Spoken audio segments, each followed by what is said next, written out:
Hey Siri, what's a self-insert character? As the name implies, a self-insert fic is one where the author has made a simulacrum of themselves, commonly called an avatar, in the story's world as a key character, usually the protagonist, but any other role that's vital to the story qualifies. I want to start off by praising Velma. No, really, I do. Stop laughing, I'm being serious. One of the biggest crimes in modern entertainment is the letdown. Shows that start off brilliantly, or even that just start off well. Shows which are intriguing, which are even beguiling. Shows which are brilliantly written, clever, which cause you to invest hours of your hard-won time in them, which invite you to fall in love with the characters they depict and the world they create, only then to completely botch the landing. Game of Thrones is probably the summum malum of this genre of letdown, though Battlestar Galactica also deserves a look in. It's especially tragic precisely because it was once so good. You devoted so much of your life to it. You poured your metaphorical savings into it, only for the payoff to be so much worse than nothing. So I want to begin by praising Velma, which never let us labor under any such delusions. Velma tells you exactly what it is from its very first second, and what it is complete, unadulterated shite. In fact, the show seems very keen that we all understand this about it as quickly as possible, and it really wants to make sure that we all understand this about it. After all, if you're not paying attention, there's always a chance you'll miss any single giveaway.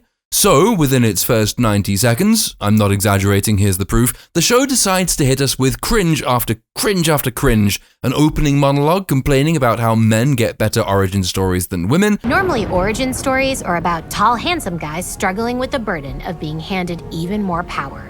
And if they are about girls, it's usually like, hey, what made this hot chick go crazy? The eponymous Velma telling us that her origin story starts with a murder, bitch. The words try and hard come most readily to mind, cutting then to a sub-Family Guy scene of two cartoon cockroaches having sex for no conceivable reason, and then to a shower scene, allowing the show to lapse into lazy meta-commentary about pilots having more sex and nakedness than the rest of the season that follows. Which, by the way, goes on, and on, and on, the showering cartoon ladies telling us that sex sells and the show needs a hook, and so on, and so on, and so on, and so on. It morphs into a brief shower fight between Daphne and Velma, Velma here looking like the notoriously, cognitively challenged British MP Diane Abbott. Credit earned, though, because although the show's humour so far has been on a par with a Family Guy knockoff, at least it hasn't gone the whole way and aped the art style, which is how you can tell that it hasn't been made by Netflix. The writing across the first episode would embarrass a very early model of one of those chatbot AIs given the prompt, write a poorly conceived comedy show in the style of a terrible writer. For something that's ostensibly a comedy, it is quite painfully unfunny. Its jokes feel more like sexual violations than humour, not least because the show is intent on forcing them into any given exchange with no lubricant. Immediately before the title slate, which for sensible people will serve the same function as the end credits, we get the discovery of a body in a locker. The head's been cut open, the brain is missing, leading to this hilarious reaction from Velma. She has no brain! Oh, I'm not dissing her, she has no brain! So far, so bad, where comedy's concerned. But Velma also aspires to be a narrative comedy, and it fares no better in this endeavour. Its first scene, post-title slate, essentially amounts to the writers throwing a bucket of expository shit at the screen and hoping some of it happens to stick. Velma is the suspect in the murder. The investigation is led by two lesbian cops, who are Daphne's adopted parents, who were supposed to have been investigating the disappearance of Velma's mother 2 years ago, but have seemingly forgotten all about it, leading an exasperated Velma to complain that lesbians are supposed to be good at solving crimes, apparently under the impression, she tells us as much, I thought lesbians were good at solving crimes. It's like the one positive stereotype perpetuated by cop shows. I'm not sure that's true. We close this opening nonsense with the lesbo cops telling Velma that the only way they'll convince the sheriff that she's not responsible for the murder is to find the person who is. So she has to find the person who is. She has 24 hours in which to do it because, yeah, that's how the police work. You get arrested as a murder suspect, you become a detective, you exonerate yourself. By the way, this isn't going to be a complete plot breakdown. I don't have the time. I also value my sanity. I am going to whiz through this faster than the Mystery Machine as driven by O.J. Simpson. We bump into Fred, who in this telling is a vaguely camp, misogynistic, rich white womanizer with a tiny penis. The show tells us all of this. It tells us it overtly. It tells us it several times. Fred, in his own words, has a condition that means he doesn't recognize people who aren't hot, meaning Velma, who isn't hot. Because comedy. And in case this joke didn't land the first time, the show ensures we appreciate its full glory by repeating it, and repeating it, and repeating it, and repeating it, and repeating it. But if you thought the show being mildly annoying in this way was going to be its worst quality, oh no, absolutely not. Because whenever Velma isn't failing at traditional comedy, it tries what we might call, fucking weird? Oh god! I know, but it's about priorities. Real talk, Shiro to Shiro. People only think you're a murderer because you're a creepy loser. But that will change tonight when you become a glamorous waitress. This is just wrong. The setup is that Velma's dad shacked up with some waitress after her mum disappeared. Oh, sorry, wait, did I say setup? I didn't mean setup, because that information has very little bearing at all on whatever the hell we just watched. That was only there because they genuinely seemed to think it was funny. It's not to redeem the show that I say creepy surrealism at least shows some degree of imagination, because it's quite clear early on that this imagination has a desperateness to it. Whenever the show isn't doing whatever the hell that was, it is quite astonishingly one-dimensional. The knowing meta-commentary from the shower scene is revived for a funeral at the waitress's restaurant, where we're told the victim was the rare slut that did not deserve to be murdered. Thank you, Krista. Was one of the rare sluts, yes, that's how the show refers to her repeatedly because comedy, who didn't deserve to be murdered. It does tonally balked meta-commentary in this scene because Daphne's here, and this is Daphne's single dimension. It happens every time she's on screen. This is probably the time to point out that the overwhelming feeling you're left with after 2 episodes of this stuff isn't anything happy or light-hearted or comedic. You're left with a definite sense of cruelty and spite from the humour in Velma. So many of the lines it uses, the stereotypes it depicts, the actions and the consequences it opts to display come across as deeply bitter, not funny. You're left in no doubt about the writer's own thoughts and feelings. You can probably get quite a good sense of their upbringing, the social set they were a part of, the social set they grew up hating. But swap that writer in your mind for a teenage boy. Let's say a teenage boy, single, a loner, wrote a script calling pretty girls brainless sluts and delighting in their murder, that depicted the stereotypical alpha Chad as a tiny-dicked, airheaded idiot who unfairly gets all the idiot pretty girls, and who deserves to be pulled down a few pegs, to be humiliated, to be destroyed and to lose his unearned privileges. If a loner teenage boy had written that, we'd call him an incel, and we'd start fretting about online radicalization. So we have one-dimensional Fred, one-dimensional Daphne, one-dimensional popular kids, one-dimensional lesbo cops. We're then introduced to one-dimensional not Shaggy, because Shaggy is for some reason called Norval in this show. Velma, our titular character, is ostensibly the most fleshed out of all these, but this is really all just a facade. She's pretty much one-dimensional as well. Her one dimension, though, is being viewed through the wacky kaleidoscope of the writer's imaginations. Her one dimension is quirkiness that manifests itself in the main as being a genius social spam. The quirkiness itself is consistently inconsistent, the underlying code of which being, if plot progression, exposition, if exposition, joke. But very little of that is actually attached to anything. Not uncommonly, significant plot progression is achieved by the writers inserting random, disconnected skits that they and they alone found funny, which serve as the transition to and the setup for whatever thread of the story we'll be following for the next 5 minutes until we then go off and do something else. So we learn that Velma doesn't solve mysteries anymore, though she used to because her mum wrote mystery stories and she loved solving mysteries. She now believes her mother disappeared because she, Velma, solved a mystery, which means she now has vivid, sub-Stranger Things hallucinations whenever she's mystery solving. Inconveniently, she has to solve a mystery to exonerate herself. How do we begin this adventure? Well, unfortunately, that weird pregnant lady skit from earlier, that's our launch pad on this occasion. She hates her dad's new girlfriend, which leads to a conversation with Not Shaggy about cameras, leading her to conclude that the girlfriend might somehow be responsible for the murders because she doesn't like her, which leads her to steal her dad's new camera, all of which I think is supposed to be the plot, though its main interest is quite clearly in setting up what passes for the show's comedy. The revelation that new girlfriend makes money by taking pictures of babies dressed as vegetables, for example, which ends this particular part of the investigation. Yes, that is a thing. Velma hallucinates when she tries to solve mysteries. This is called a mechanic. Though what it's in aid of isn't particularly clear because of the unique way the show approaches narrative writing, which is to say nothing about the show makes sense, and random snippets of information are just thrown into a pot and jumbled around to serve more often as some kind of comedic setup for a painfully unfunny joke than as anything to do with the plot, character, or story.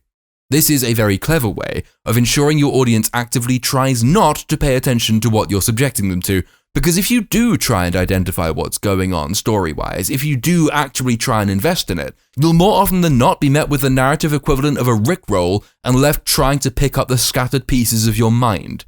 For example, Velma has a 5-second character arc where she realizes that her mother didn't leave because she solved a mystery, she left because her husband, and baby Velma herself, were absolute c***s who ruined her life.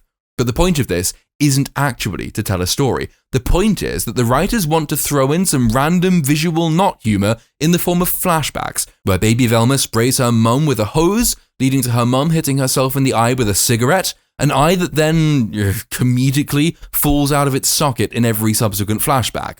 Because comedy. You might think this constitutes character progression. It does, right up until the point at which it doesn't, because the show retcons that development in the course of its first 25-minute episode. The realization that her mum left because she hated her family and not because of some mystery Velma solved, for some reason leads Velma to conclude that she can now stop feeling guilty that she caused her mother to go missing, even though, in fact, she caused her mother to leave because she was horrible to her, which you'd think acts as grounds for more guilt, not less. But because that would constitute basically sensible character writing, Velma, of course, gives us the precise opposite. Her newfound guilt-free existence lets her sex herself up. This means she's instantly accepted by the fashionable set in school because, one dimension for everything. Until one of them points out that she's just trying to cover for the fact that she's a killer, at which point they all start throwing things at her, only for Fred to forget that his whole shtick is to forget unattractive people. He saves her from a flying computer keyboard,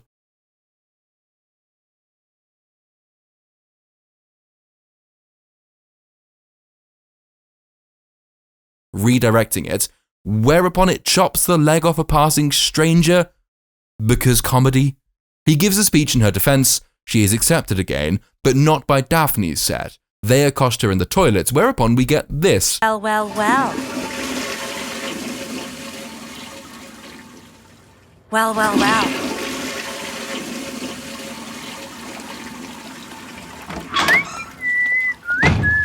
This is literally toilet humour, and it's literally the reason for the preceding scene. Nothing else of note was accomplished. Some more examples of humour that I couldn't be bothered to work into the script, but which are so bad, I figured, I'm just going to show you them. You'll know why I don't need to explain these. These are just terrible. Why wouldn't he? If I were a rich white dude, I'd kill everybody just to get away with it. That was Brenda's favorite song. And yeah, normally in pop culture, when a slutty girl is murdered, we're all a little like, well, maybe she deserved it. But I saw you eat a fry out of the vacuum cleaner last week, so spare me, I've had a long day. People only think you murdered Brenda because you... We're voted most revengey in the school yearbook. I know. Oh, those yearbook guys have no idea what's coming to them.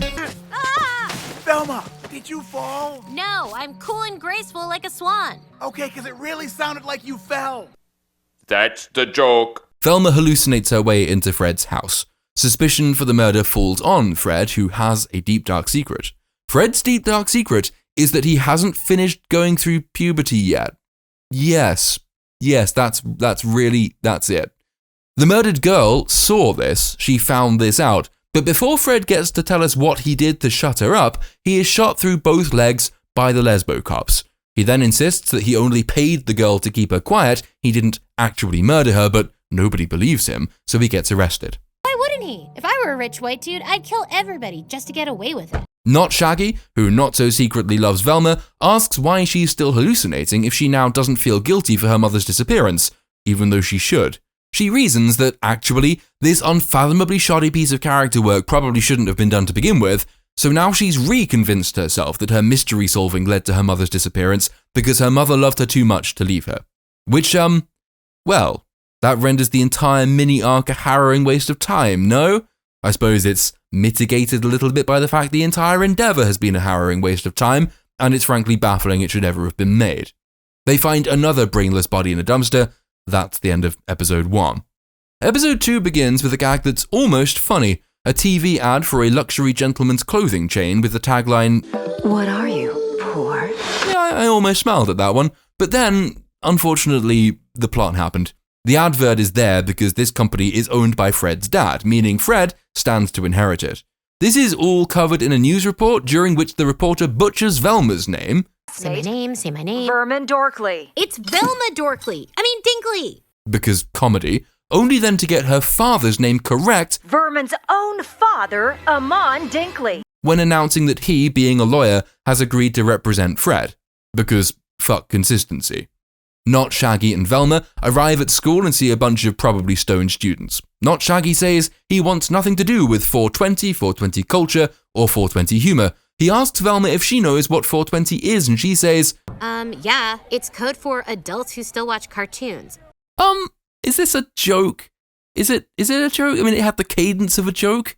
I think the writers thought it might be funny. If I were to attribute to them a level of intelligence they almost certainly do not possess, I'd suggest they were targeting their own audience with that one. You, at home, you moron who is unironically enjoying Velma, you will be absolutely stoned off your tits. You need a high dose of medical marijuana just to dull the pain that is this show.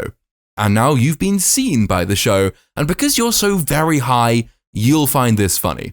At least until you sober up and realize what your life has become. Then you'll start crying, because you're watching Velma. Here is the number for the Samaritans. But oh wait, here am I watching Velma. I'm making jokes about people watching Velma and laughing at the jokes Velma is writing about them. There are so many layers. The lesbo cops drop Daphne off at school, and because Daphne is in the scene, we have to have a meta comment about teens in movies. Thank you, but if the kids in every teen show ever can get through a brush with a deranged serial killer, so can I. Because it's Daphne. This is what she does. It is the only thing she does. Velma asks Daphne to get hold of her mother's cold case file. Daphne says, nah. Velma gets hit by a frisbee. Because comedy. Lesbo cops announce they're going undercover as high school students to investigate the school's drug problem. And that's the 411 home skillet. Words. They are very old, and they try to sound young and hip and cool. Because comedy. Velma asks Not Shaggy for $500 to give to Daphne to have her get the cold case file. Not Shaggy doesn't have that kind of money, but when she leaves the room, he has a brainwave. He says, Wait. In teen movies, whenever a girl needs money, a guy sells something and then blackmails the girl into dating him for it. Problematic, but effective. Now, I've not been a teenager for a few years, and I always hated teen movies. I'm reliably told by people in my comment section that I just hate everything after all, but I don't recall ever seeing a film with that as its premise. I mean, that's not to say that it never happens, but does it happen enough for it to be essentially a meme? Does it happen enough for this reference to make very much sense? Unless teen movies have changed a lot since I was an idiot, the answer is no. We learn that Daphne is the drug dealer, and because Daphne's in this scene, we get a meta comment about how TV tells us, According to TV, it's morally okay to deal drugs if your life is just kinda crappy. Like, your kid's sick, you're a widow with a mortgage, you have to live on a lake in Missouri. though Velma counters that this is only true for white people. Those are all white people, Daphne. Minorities on TV can only deal drugs to escape poverty. You'd think, for a show that only really has 3 jokes, the most frequently occurring of which is its meta-media commentary, that it might, I don't know, be better at it? I mean, how do you not get pop culture references right? Anyway, you might have noticed a potential issue arising. Daphne has the file Velma wants. Daphne's parents are the lesbo cops. The lesbo cops are investigating the school's drug problem. Daphne has just told Velma that she's the drug dealer. Velma belatedly does spot this issue, but when she threatens to tell the lesbo cops that their daughter is a drug dealer, unless the drug dealing daughter gives her the file, Daphne gets angry. She says, "You wouldn't dare," which doesn't change anything about her dilemma at all. Velma still has all the leverage. The only reason Velma would back down in the face of this vague threat is if the writers are hacks and need her to back down in order to keep what remains of the plot on the rails. So naturally, that is exactly what happens. We then get a long series of scenes where Velma tries to sell drugs for Daphne, but sucks at it because she keeps being mean to people because, you know, she's a genius and she's a social spam. It happens again, it happens again, it happens again. The problem with repeat gags is that eventually if you keep going that deep, you will throw up. And that shitty joke is better than anything in this show, which tells you how staggeringly unfunny the show is. Unlike the show though, I know when and how to stop gagging, which is why I only repeated that shitty sex joke ironically. It takes practice, but eventually you can stop gagging entirely and you'll actually enjoy it. Which third iteration of the terrible sex joke actually serves as writing advice to the creators of Velma. Not Shaggy goes to try and sell a sword he owns to some shady people, while Velma's dad takes Fred to court. What follows is faintly horrifying, as seems always to be the case when the show dares venture out of bad pop culture jokes and try something surreal instead. Their plan, playing on Fred's prepubescence, has been to make him seem more like a cute child and therefore beyond suspicion and reproach. This is what the animators took from that instruction. Hello, friends. My name is Fred. What's yours? Because the joke needs this ploy to be successful, it is of course very successful, and a previously hostile journalist immediately recants and fawns over child Fred. It would have been very hard to make this funny, and it would have been nigh on impossible to make it believable, but were I tasked with doing either of the above, and you'd have to pay me a lot of money to take on any task so thankless as rescuing Velma, I'd probably not have made cute child Fred look so utterly fucking terrifying. The thanklessness of that task, by the way, is re-emphasized in the very next scene, because it starts raining, and this causes child Fred's makeup to run. A fake eyelash drops and gets stuck on his top lip. Meaning, yeah, he looks like Hitler now. And in case you missed how very funny this is, someone in the crowd points it out for us. Oh God, he looks like Hitler! And not just because we compare everyone to Hitler these days. Come on! Well, yes, we do. That's an accurate observation, well done. But once again, it's delivered with the cadence of a joke, and once again, I am really struggling to detect that fundamental core component of a joke, the comedy bit of it. Here's another example of the uniquely mirthless joke format this show specializes in. Sorry I can't just conjure up a whole new personality whenever I want, like some sort of sexy witch. Is that really what you think of me? Hey, girlies. Honestly, after every single one of these attempts at humor, I keep imagining a cutaway to Jeb Bush pathetically saying, "Please laugh." Though if that did happen, I am sure this show would somehow find a way to make that not funny as well. It's like the supermassive black hole at the center of the comedic galaxy. It sucks all laughter from the cosmos. The show then decides that it's time to give Daphne a second dimension. Bold stuff from the writers. She tells Velma she's dealing drugs so she can afford a private investigator to look for her real family. Now, the last time we had character development, there is only one other occasion, was when Velma decided that she wasn't responsible for her mother's disappearance because her mother only disappeared because she was a cunt. No, that still makes no sense, but it became swiftly irrelevant anyway because Velma Don Drapered 5 minutes later and undid that character development. One instance is not enough to establish a trend, so Daphne's not guaranteed to renege upon this particular progression in the same way. I would say it's something to keep an eye on, but the odds of me continuing to watch this show after episode 2 are about as slim as the show doing something that makes me want to continue watching it after episode 2. Inconvenient lesbo cops then arrive on the scene and chase disguised Daphne and Velma, whose broken friendship is being reforged through the sheer lack of any other direction for the show to take. The chase sequence culminates with lesbo cops hitting a baby in their police car. Yeah, but the baby's fine though, don't worry, because otherwise it would have been morally reprehensible as opposed to being impossibly lucky not to have been morally reprehensible.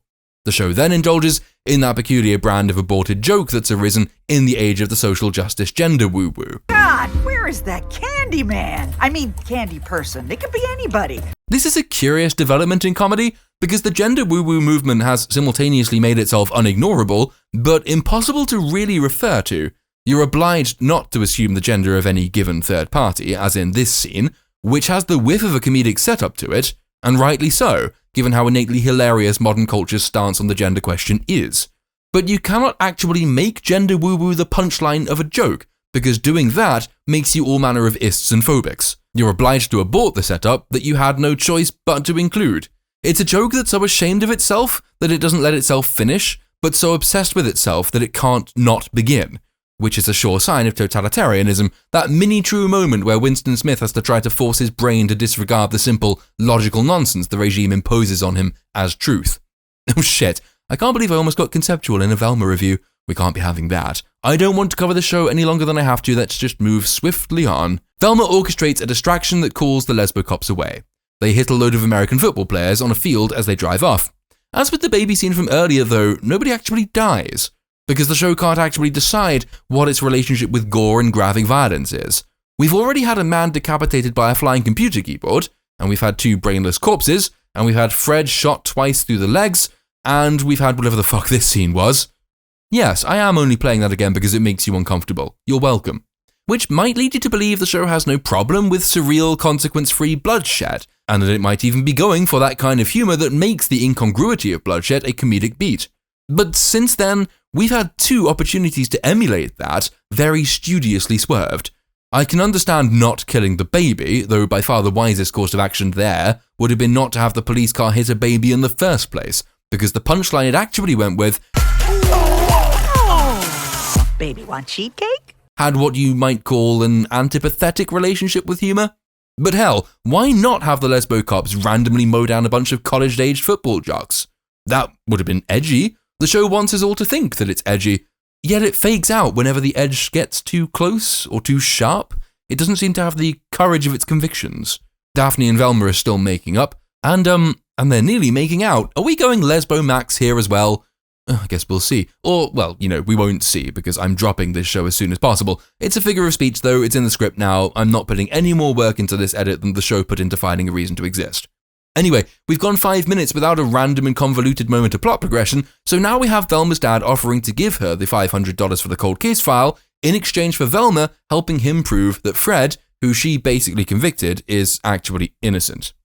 She somehow convinces herself that he is innocent after all, and she tells the court as much. Though not before she manages to get out the entitled rich white guy with a small penis joke that wasn't funny the first 5 times it was deployed, and remains unfunny now. But also that he was just another entitled rich guy who might kill someone because he has a tiny dong. She convinced herself he was innocent, and convinced the court he is innocent because he's stupid.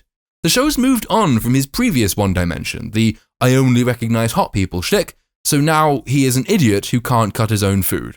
A failed attempt in court proves that he is an idiot who can't cut his own food.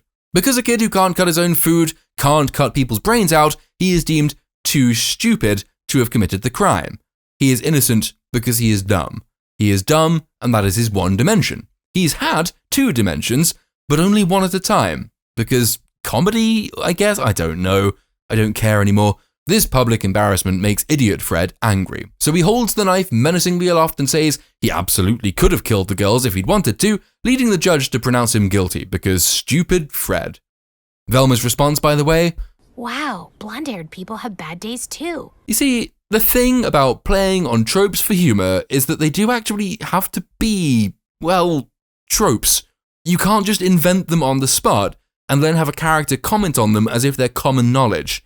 This is like creating an in-joke that you don't share with anyone except yourself, then telling it to an audience and expecting them all to laugh. Since when was blonde-haired people never have a bad day a thing? Velma's dad is very unhappy about this setback. He complains, and once again I quote, Oh my God, what have I done? I'm ruined. They wouldn't even let me represent a gymnastics coach now. You see, the thing about playing on tropes for humour is that they do actually have to be, well, tropes. You can't just invent them on the spot and then have a character comment on them as if they're common knowledge. This is like creating an in-joke you don't share with anyone except yourself and then telling it to an audience and expecting everybody to laugh. Since when was representing gymnastics coaches is something bad lawyers do a thing? Daphne turns up and gives Velma the cold case file. Daphne's in the scene, and so of course we get meta-commentary. This time, Daphne asks if Velma still has hallucinations when solving mysteries, and Velma tells her, not Shaggy helped me get over them in the last episode. Of my hallucinations. Yeah, that's basically her delivery too. In fact, I'm just going to play the clip, because it is a masterclass in how not to deliver comedic lines. Well, I think I'm fine. Norville helped me get over them in the last episode of my hallucinations. Unfortunately, she then has another hallucination. And yes, we are going lesbo max. Daphne gets her out of the hallucination by kissing her, and then they have a smooch. And that's the end of the episode. Apart from a mid-credits scene with Fred in jail that is, as ever, only there to be funny, and that fails entirely at being funny. My abiding question about the show is how, and also why. How and why does it exist? How could anyone write this and submit it? How could it have so many directors, assistant directors, producers, executive producers, assistant executive producers, and still emerge in this state? How could anybody have read it and concluded, yeah, We should definitely spend lots of money bringing this to the screen. How did it take 2023 a mere 12 days to produce a comedy worse than She-Hulk? Why did anybody think to do this with these characters? How did they get away with claiming it was based on Hanna-Barbera's creation? How did anybody think these jokes were funny? Why is this show? Is there anything good to say about it? Well, the animation isn't uniformly abysmal. It doesn't look like another Family Guy or Rick and Morty show. They seemingly stole whole chunks of the soundtrack from Stranger Things, so that's not terrible, I guess. But the rest really is really abysmal. I mean, it actually genuinely is worse than She-Hulk on the level of writing, comedy, and sheer mind-numbing pointlessness. I normally recommend that people watch the shows I review to form their own opinion, but in this case, I really recommend that you don't. Just save yourself the time. Do something more productive. Go hard-boil an egg. Sit and stare at a wall in silence for an hour. Do anything. Just don't watch this show.